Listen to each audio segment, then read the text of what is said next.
It is Friday, people. Good morning. Hopefully, everyone's doing good. Um, yeah, I hope you're doing fine. Um, Today is going to be a little bit of a different conversation. Um, Life and death in the power of the tongue. I have a different direction I wanted to take this, um, mostly because I kept hearing this particular um, phrase being used in this particular way. They use it to emphasize that you can speak life into the things of your daily world and almost to the point of, this manifest things with your speech. Um, but I want to, while that might be good, all fair, yet speak life over yourself. Don't be negative and all that. That's great. Understand. All right. But I consider that a symptom, not a solution. That sounds like it's two completely different things, but I'll explain what I mean. I'm tackling my speech for an outcome, or I can find an outcome that will fix my speech. That make more sense? And I think too many people look to what they say to fix things as opposed to where they're saying it from. Um, and that's where I want to go today is the changing of the source versus the changing of speech, because speech, you can say what you want to say and you can make people, I guess, believe it. But saying something just because you can in hopes of something happening is a massive difference from living something and the speech is coming from that. I'm not saying it in hopes of change. I'm saying it from a space of already having had the change. I hope that I'm trying my best to flesh out what's in here to have you guys understand what I'm trying to say. If it's confusing, please say. Um, but I get that mindset from um, a certain statement in the Bible. Um, Two to be specific. The first being in James, and I'm going to read that here. Let me get this together. It should be in 6. Okay, here we go. All right. So in James chapter 3 says this, okay? Now we'll go from the beginning. My brethren, let not many of you become teachers, knowing that we shall receive a stricter judgment. For we all stumble in many things. If anyone does not stumble in word, he is a perfect man, able to do both bridle both the whole body. Indeed, we put bits in horses' mouths that they might obey us, and we turn their whole body. Now that I want you to keep that in your mind, considering what exactly that bridle is. Okay, just consider that. Um, Look also at ships, although they are large and are driven by fierce winds, they are turned by a very small rudder, wherever the pilot desires. Now remember that part too. The one that puts the bridle in the mouth, and the pilot that puts steers the ship. I understand that the rudder is there, and I do get the bridle, but I want you to consider that they are two things that are mentioned. Um, we put the bridle in the mouth and the pilot steers the ship. Okay. Even so, the tongue is a little member and boasts great things. See how great a forest a little fire kindles. And the tongue is a fire, a world of iniquity. The tongue is so set among our members that it defiles the whole body and sets on fire the course of nature, and it's set on hell by hell, set on fire by hell.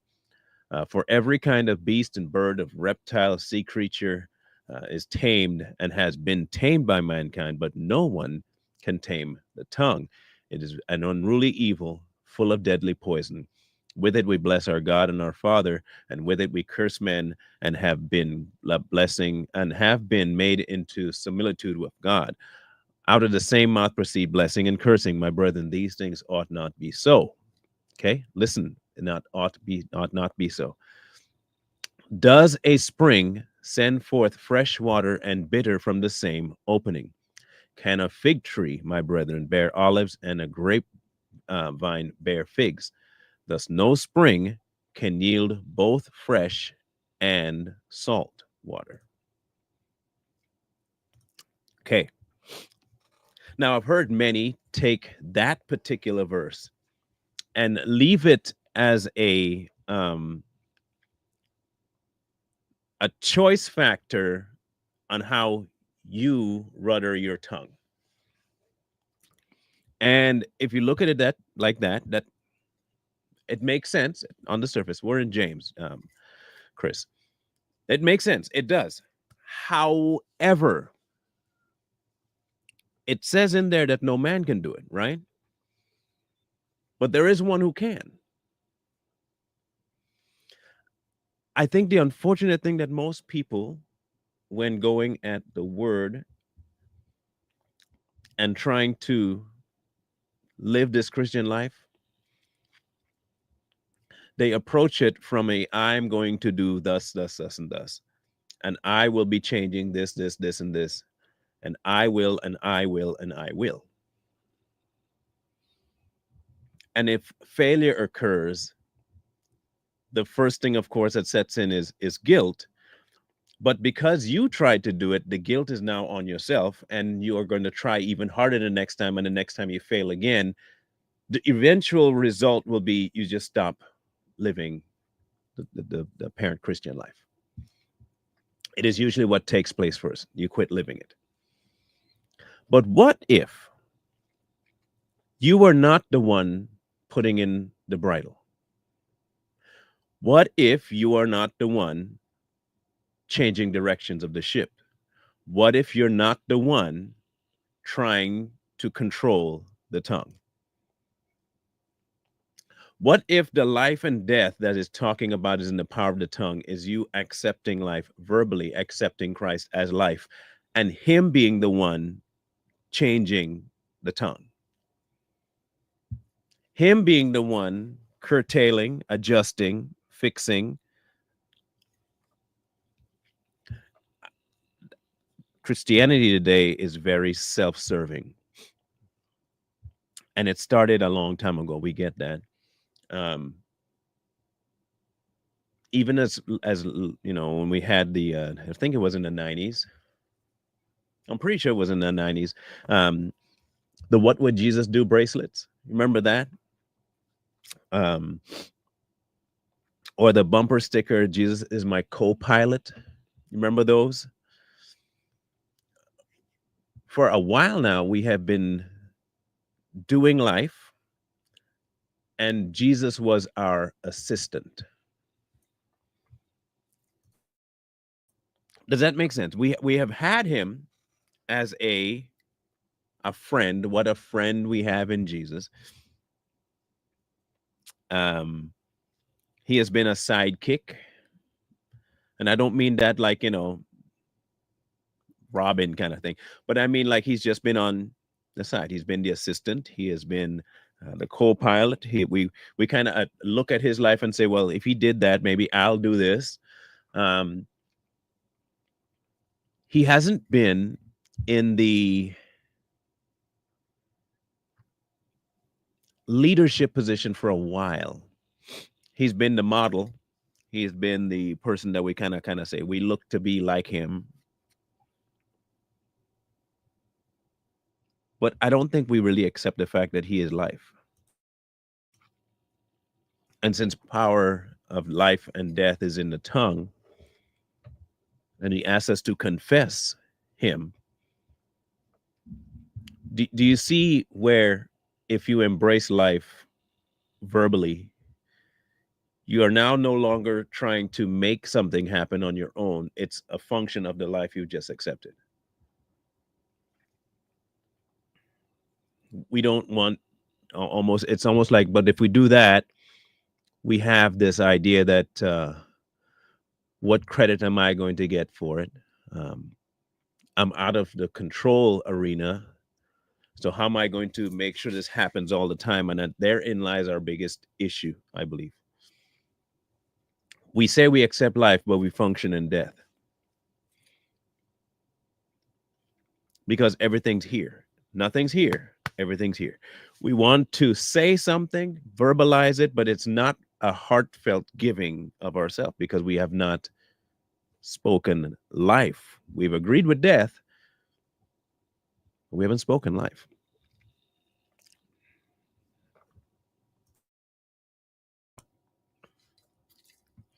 I think that's probably the biggest reason why today we have um, an influx of people trying to push this idea that you can speak things into reality.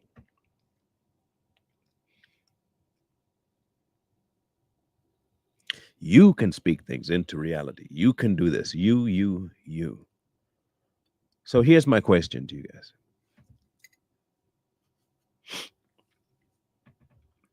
If your foundation is skewed, how are you expecting the result from standing on that foundation to be anything less skewed?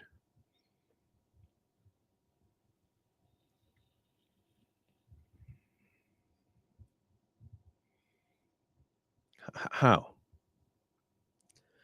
If the foundation is messed up, how do you expect the result from that foundation to be any less messed up? If it's faulty from the beginning, it'll be faulty at the end. We don't like to give up that level of control. We really don't. And look, I understand it is not, I can't say it's not easy. It isn't natural.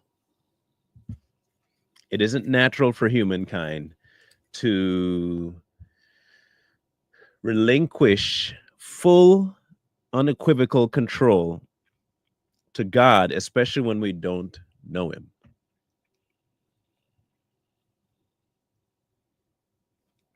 And I think that is the biggest issue, is that many don't know Him. Many know of Him, but they don't know Him. Church has become a very good, useful tool in knowing of God. But knowing of Him does not let you participate in the life that He's offered, and in by design, change your direction and behavior at the core. What we've been doing is verbalizing stuff, hoping that that will become reality. But the last time I checked, that is not how His life operates. He's asked you to speak the truth, but the truth is the truth whether you say it or not. But you acknowledging the truth is necessary. I get that. But what we've been trying to do is speak something to make it true. Not speaking the truth because it is outside of me and I'm just saying it. No, what I say has now become truth because I've said it. That is a big difference between the, I want people, that's a big difference. Saying something because it's true and saying something because you hope it for it to be true are not the same things. It's not the same. Unfortunately, today's Christian is constantly speaking things, hoping it becomes true, as opposed to speaking the truth about something.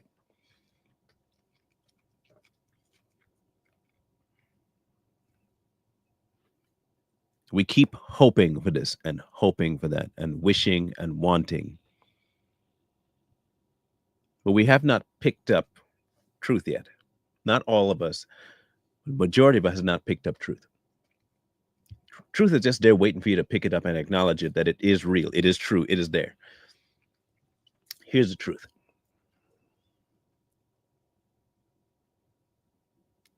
Life as we know it is contentious. The human existence is fraught with sin. There is zero, zero, zero chance of you living the human life to perfection without God. There is zero redemptive qualities or outcomes to the human life. Zero. Hence why we have Christ's life. This concept of dying to self is more than just saying, I relinquish what I was. It's relinquishing who you are, period. Verbalizing it comes first, comes after acknowledging in your heart that it is true. It has to come forth from something. Like it said, salt, fresh, but it springs from something. It doesn't go the opposite. It doesn't go, I verbalize it, then it becomes a spring. It has to be there in order to spring out. Believe with your heart, confess with your mouth. It's sequential.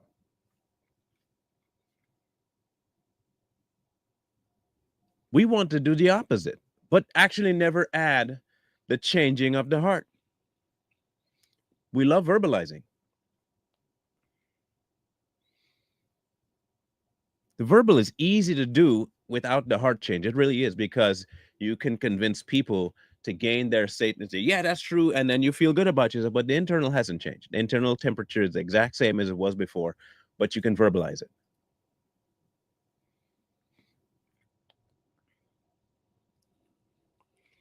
For something to spring up, it has to have a source. So the tongue will only verbalize what the heart is already leading to. So when people say, if I can just change the way I speak, changing the way you speak is temporary. You're addressing a symptom. You're not addressing what's really wrong. Your perspective is off. Your source is off. The spring is corrupted. If you have that as a problem, how are you going to consistently change your speech? You'll find yourself reverting every time, and all you will do is end up being mad at yourself. But when the source is different, when the source changes from you to him,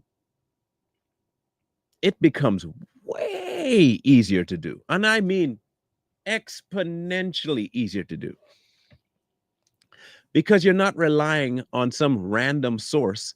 It's a fixed, set, 100% secure source that remains constant the whole time. It's like plugging into uh, an aquifer that is like actual, just glacier fresh water, uncontaminated. You can turn the tap on and drink straight away and know nothing's going to happen to you. As opposed to you tapping into the floor somewhere and hoping that you might get some of that aquifer water coming up through that thing that you tapped into. You have not done any surveying, no geographic layout, nothing. You don't even know where the tributaries are coming from. You have no where it's going, nothing. You just tap in and hope for the best. And on the occasion that you do get some clean water, all of a sudden, who do you pat on the back? You. It worked. Now, I mean, you're batting, 12%. You're batting 12%, but your 12% means, you're happy about that 12 when you could be batting 100. You could be getting 100% of that particular aquifer all the time if you had just gone to the real source. But no, you want to tap in for yourself to find your own source. And still, because you get occasional aquifer water, you believe somehow you're connected to it. That's the tongue without the source changed. The tongue without the source changed will still lead to death. You're just prolonging it. You're just adding multiple more diseases. The same way if you drink from a river that's not clean, you're going to get sick. And it may not be death type sick at the beginning, but you keep drinking and hoping that it's changing every time. You keep adding more diseases. Eventually, you'll die. Eventually, you're just going to expire because you've input too much stuff on your own volition that you think you're so good at finding water. When you could have just gone and say, yo, that aquifer is a set one. Yep. And there's a tap right there. Yeah. And I can take from it. Yep. Every time. Every time. Free. Free. So I don't need to know. You don't need to tap anywhere else. You just come to this source, get the water, go. And I won't get sick. Won't get sick. But if I tap, no, hear me out. It just go to the source. Yeah. But is there a chance that the source can be found somewhere else? Can I just randomly tap into the floor and find the source? You might find some traces of it. Yeah, sure. But I would have found it. I I, I guess that's how you want to look at it. Sure. Okay, I'll just take my chances.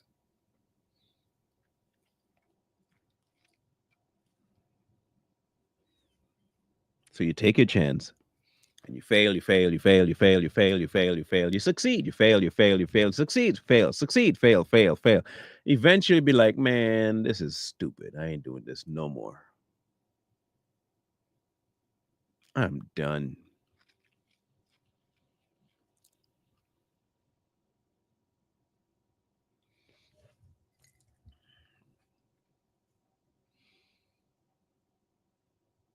We have left source and have tried to be our own. And when things go bad, the first question we ask is, God, where were you? And where I can't find God and I'm feeling so lost. And where is he now? And but man, you didn't. Oh, let me get. I'm guilty of this. Everybody knows that my story's out there. You decided to go do your own thing. Let me get this. Let me get this 100% right.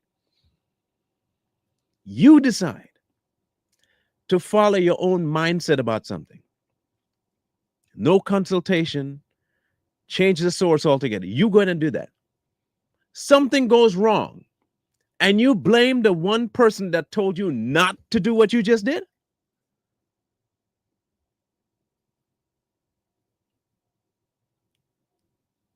Why isn't he here? What happened? What happened was that you did not participate in going to the source. You went somewhere else. What do you do? What do you expect to find in a location where he's not? What could you possibly expect? How are you going to find him where he told you he's not going to be?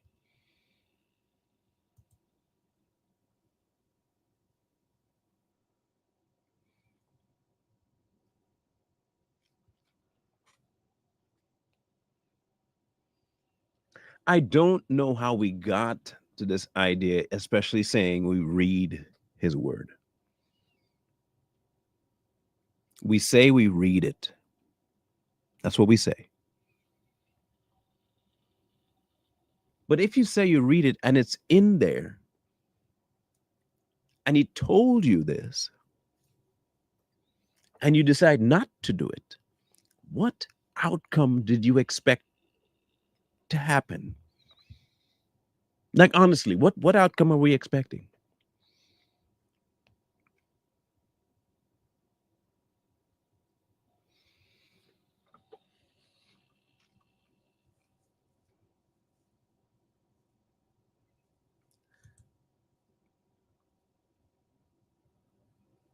The unfortunate reality is this: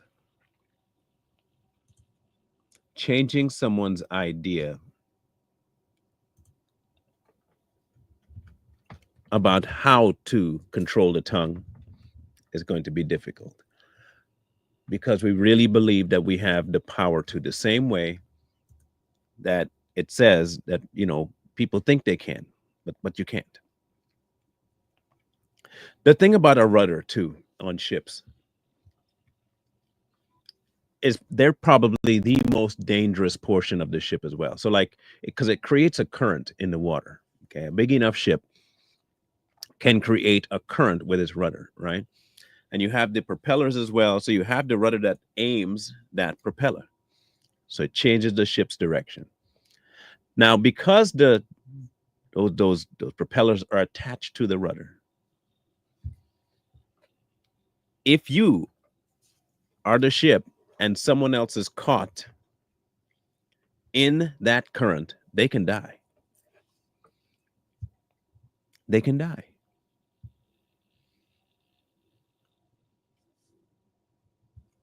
That's why it's important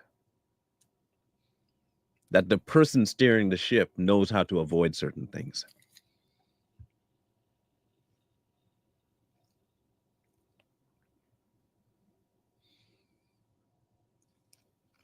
The question is, who's directing your ship? That's the question. Who is correcting your ship? Is it you?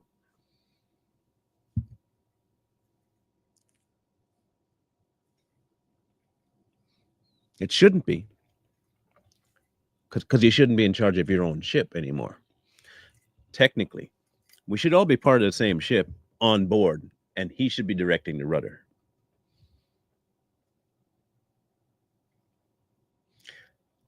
Even more technically, even if you're your own ship, you should only have one pilot, and it's not you.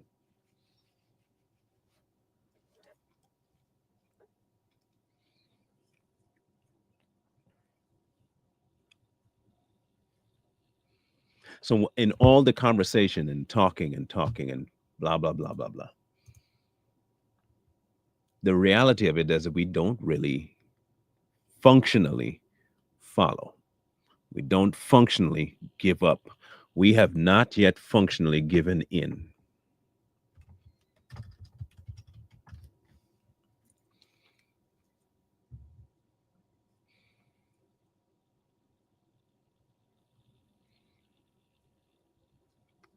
I want to find the thing I found before to show you what I mean. Let's see if I can locate it here. It was last night.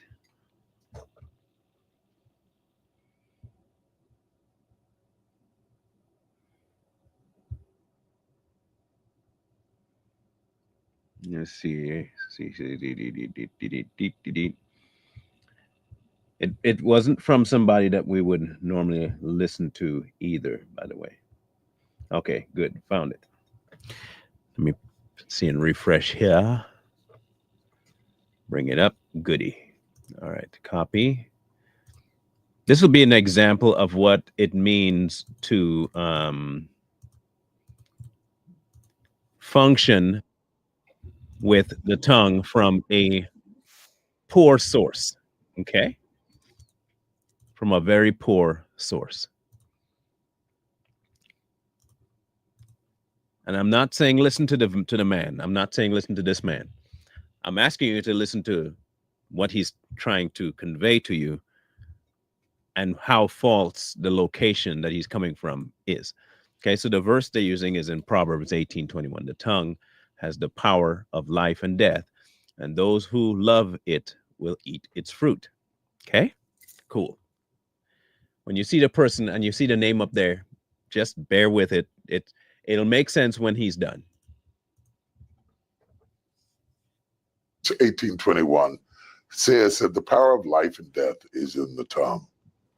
You must understand, though the tongue does not seem like it is powerful, maybe not muscular, but what the tongue says can speak life or death to situations, to circumstances, to friends and loved ones. You see what I mean? You see what I mean, right? Who is in control of that? Who is in control? But what does it sound like?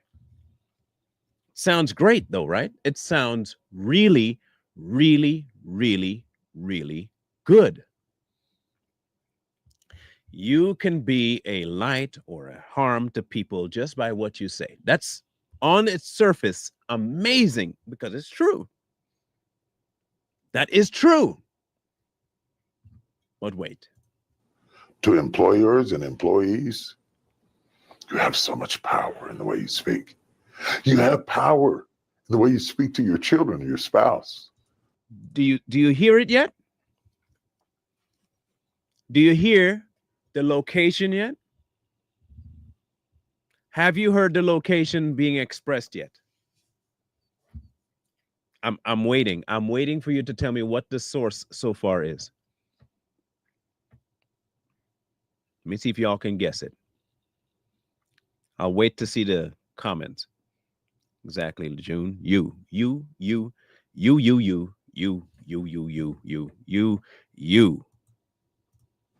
I have learned to speak without being offensive, to listen You okay? Again. Again. Location, okay? without being defensive, and to always leave your opponent with their dignity. The Bible says in the beginning was the Word, and the Word was with God, and the Word was God. Everything starts with Word. No, everything starts with God. Do you see how they do it now? Do you see how they do it? But what does this, more importantly, what does this do? It makes who God? If you just listen to what he quoted, he said, in the beginning was the word was God, right? And he says everything begins with word. So then who could possibly be God in this scenario? You.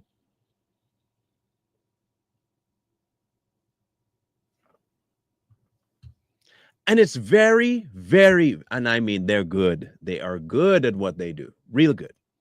Your next step, your next life, your next move doesn't start with moving in furniture. It starts with the way you speak about it.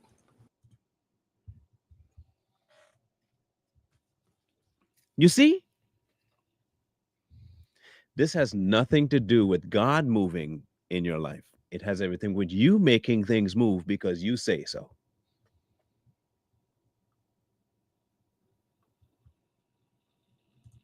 Power and life and death is in the tongue, right? Okay. Speak comfortably to people. Speak comfortably to the people you love. You only have them a little while. Most of all, speak comfortably to yourself. You see what I mean? Do you see what I mean? What am I speaking to myself about? What comfortably to myself am I going to speak? Self affirmation? Is that what I'm supposed to have? Self affirmation? Is that biblical? Please, anyone tell me out there, where can you find self affirmation in the Bible?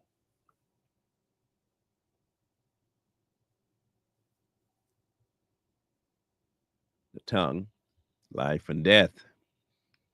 But if you confuse the two, you might be speaking more death than you think. The power of life and death is in the tongue. So that means you can have what you say. Is that what it means? Is that what it means?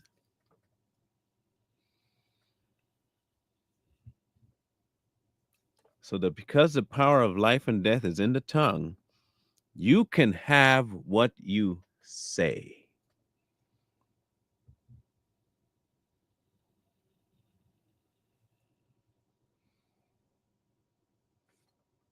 All right. Change what you say, and you can change what you have. Oh, change what you say, and you can change what you have. Now, please remember this. Remember, we'll come back to him in a second. Remember, a lot of people want to have a better life, without adjusting very much. They don't mind adjusting major things. They don't. Major changes they can do easily. Major changes.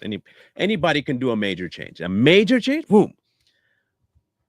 But what you consider a major change only is major because you've let a whole bunch of little things become major and you have not adjusted any of the little things. The major problem just gonna come back. It's just gonna come back.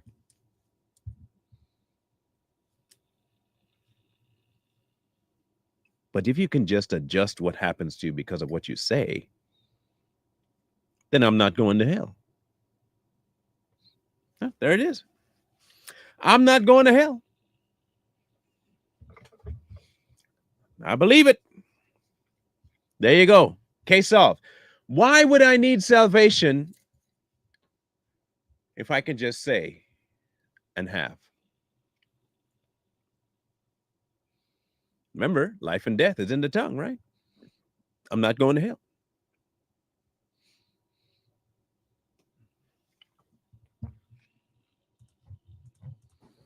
It's not dependent on anybody else's conversation or speech or response or dialogue. Your outcomes are not determined by the metrics of their response. Oh, it's only based on you. Okay, I bet you that's what he's going to say. When you speak life, irregardless to their reaction, it will bring life. Oh. And for them, life is stuff. Life is anything that benefits you in this world. That's life. Not Christ. The same way he took word in the beginning and made it about what you say, not about God himself. In essence, people, this viewpoint of the tongue is going to always be about you accomplishing for you on your behalf through you, not God. For that which is born of the Spirit is of the Spirit. That which is born of the flesh is born of the flesh. And you know what he's going to take that to say? I'm going to put some money on it. If you just speak spirit stuff, you will get spirit stuff. If you speak flesh stuff, you'll get flesh stuff. Let's see if I'm right. Are speaking out of your spirit and not out of your back. There you go. I was right.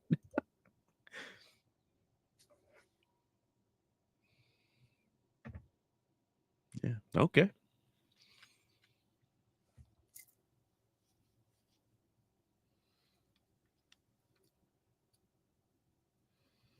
We want to change so much surface stuff. We want to make sure that we can adjust what we can adjust. We don't want to receive his change. We want to dictate the change. We don't want to give up all. We want to keep some. We don't want him to do the adjustment. We want to do the adjustment. Why? Because we want the credit. We do want the credit. We want to say, I did all of this for God. I did. Not he did this through me. I did all. Even Paul, with all the things that he accomplished, said, yet not I, but Christ. The life I now live, I live by faith in the Son of God. It wasn't me. God made him who had no sin that we might become his righteousness, not ours.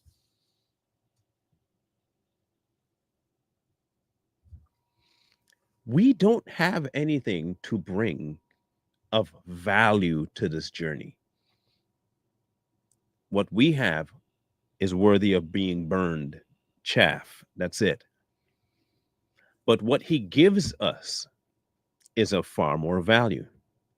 And when we carry it around and own it because he gave it to us, and it can only reflect him, it's not mine. So it's obviously not reflecting me. Change is more permanent.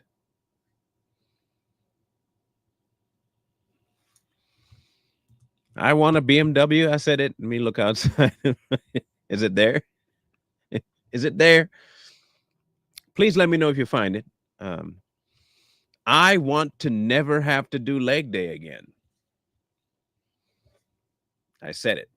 I never want to have to do leg day again, but I want all the results of an intense leg day, not the pain. I just want the after the results, after it's all, I want that result without the pain of leg day.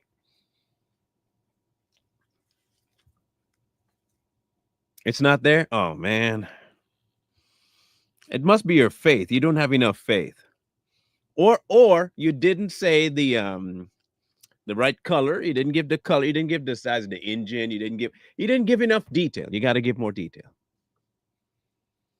You see, yeah, they're becoming okay. I'm okay with them a little bit now. I go like when I do leg day though. I go. It was yesterday. Yesterday is when I did leg day. Leg day was rough because I always go crazy and then I stand up. And I'm like, why did you do that? Why? But the results are there. So I keep doing it. I endure the pain, I endure it, but the end result works, right? So while in verbally I want to say I want to be done with leg day, but get the results, you know what? I'll never value my legs. I won't value it. I won't. I would never value it. I didn't have anything to show. I didn't give up anything for the legs.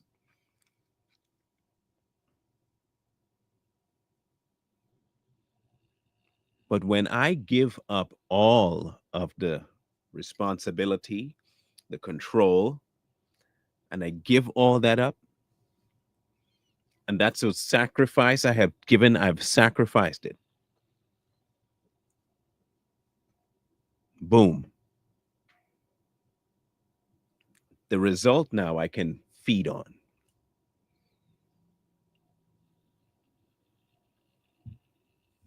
It is great to give it up.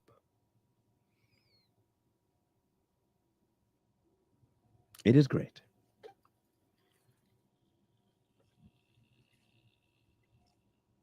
This aspect that we have of the tongue um, has been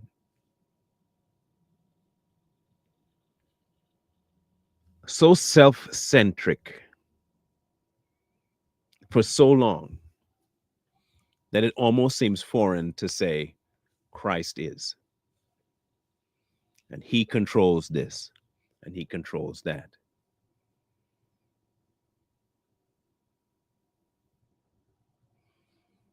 Because we love to take credit.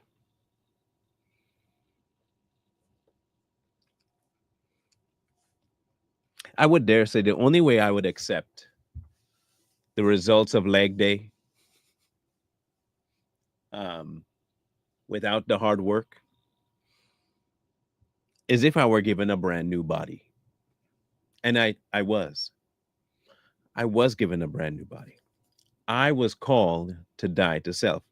No matter how hard I work, I would not be able to achieve the things I want, right? Okay. But there is a perfect life that I'm given. And in that life, all the things that I could not accomplish are already accomplished in that life. But I know full well that the analogy of the leg day and Christ's life has its limitations. And this is where the limit is.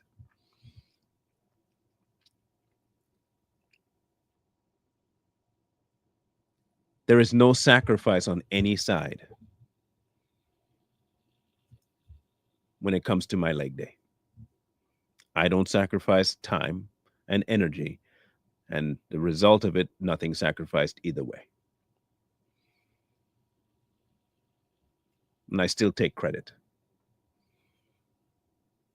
The advantage of his life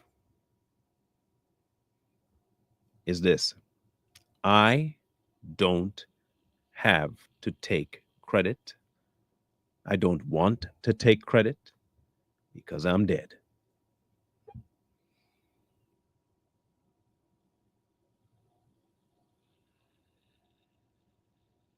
It's amazing. But no, this tongue idea of life and death, especially in the context of the springs, if you are the tributary, you are the spring, you are the source, bank on failing. And I mean, bank on failing hard, and so hard that you'll want to quit. But when the source is different, there's only one thing coming from that source, only one. And it's bankable 100% of the time, all the time. And it has nothing to do with whether you verbalize something for it to show up in reality, because that's not how this works. The reality is not in what you perceive. The reality is completely outside of you, and it's in Christ. It's not in you. Power to control the tongue is in him because he's the pilot. The power to control the tongue is in him, not you. You don't have that power. I don't have that power. He does, but I don't. No man can tame it. We've tamed all kinds of things, but not that. So if we can't tame it, where did we get the idea that we can manifest things with it? You can't even control it. That's like trying to tell me I'm going to drive a car down the road. Well, the alignment's completely off. And if you only let go of that steering wheel for even a millisecond, off the road. So I don't think you can control. I can do it. Bro, I'm telling you, I will lend you my car. No, but I want to drive my car. But your car is a problem because you can't control the car the way it is. It's not fixable either. I'm sorry. So I'll tell you what. I will give you my car. My car has all the working. It has no alignment issues. The tires are fine. Every brakes work, everything. I will give you my car to go where you got to go and come back. Nope. I will get my car there. I was like, all right, cool. Take your car. You just get in the car, you start, you think, it starts. Turn your music on too. You got music. Oh, yeah, there we go. Good sound system. And you start backing out, and it's a straight line, so you don't got to turn. You just holding the wheel. And then you got to adjust the car. And you make one turn, tail end straight into the corner. You say, okay, I can still make it. I can still make it. It's just one mishap. Now I know. Now I know exactly what to do. It's just a bumper. Don't worry about it. Meanwhile, your buddy's standing there. You sure you don't want my car? I can do it. I will make sure this happens. So you take off forward this time. But there's a little thing in the road there, a little hole. You want to damage your car any further. So you try to adjust again, and that little tweak, off to the side, smash, front end's gone now too. And you get out the car and you say to yourself, I thought for sure I could control. What is going on? What happened?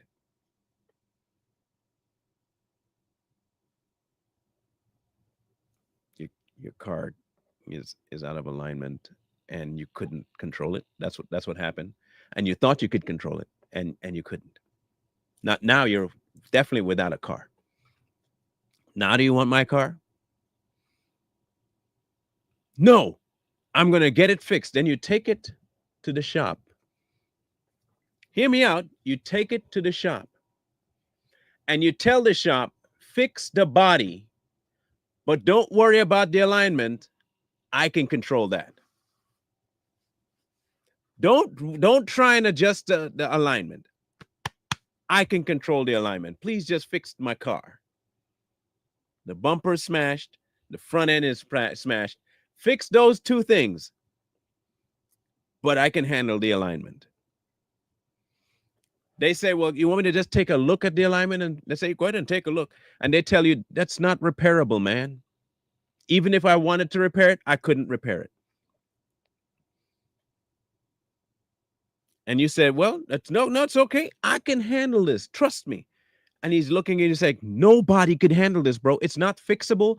If you drive it, you will end up back here again fixing the body.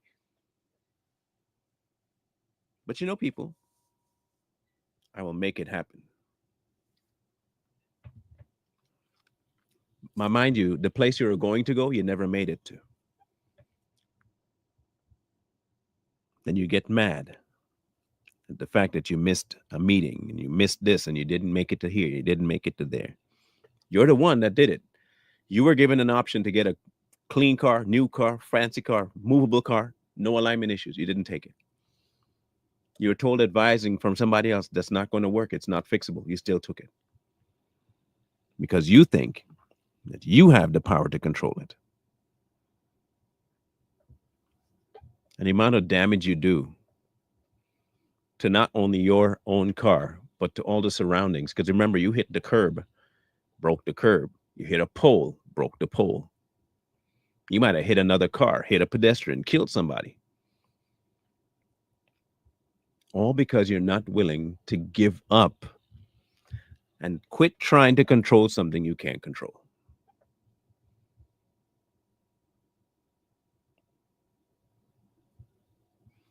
If you change the spring, you get the right kind of water. Life and death is in the power of the tongue for you to accept. Choose life. What's life? Christ. And who has the power to control all things? Christ. I've just relinquished all control over the tongue. It is now God's. Boom. Problem solved.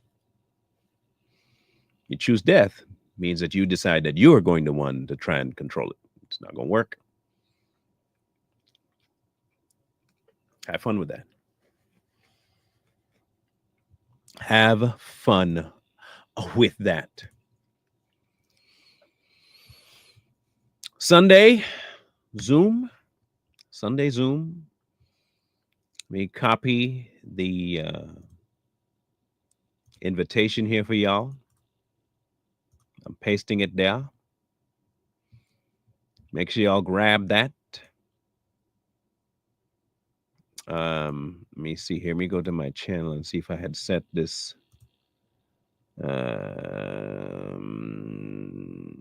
posts.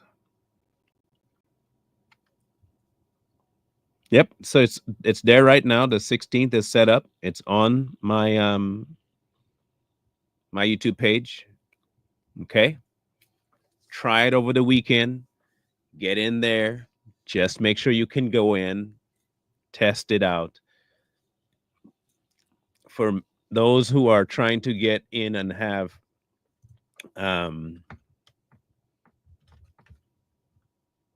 issues logging in, if you are friends with me on Facebook, I will give you the link there. I've told a few people that I'll be dropping the link for them in their own inbox, and if that's you too, I can do that for you. No issue doing that. But if the meeting Sunday, remember we're going over Matthew 19.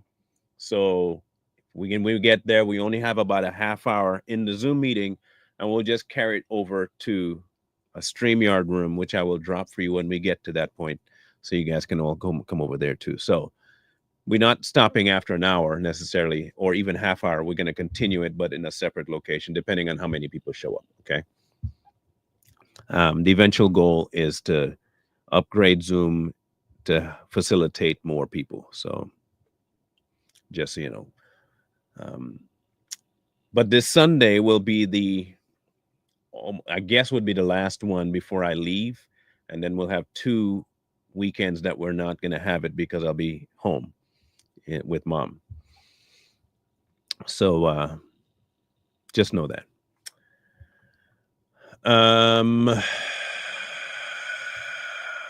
Scrolling at the bottom, y'all know what to do. Y'all know what to do. Go talk to y'all God about it. Talk to the man. Talk to dad about it. He will clear everything up. He will decide for you what is and isn't necessary, what he wants you to do and not do. If anything else, at least you've talked to him. That's the essential thing, is to get you in front of him. Have that conversation. Have that time. Have that interaction. Okay?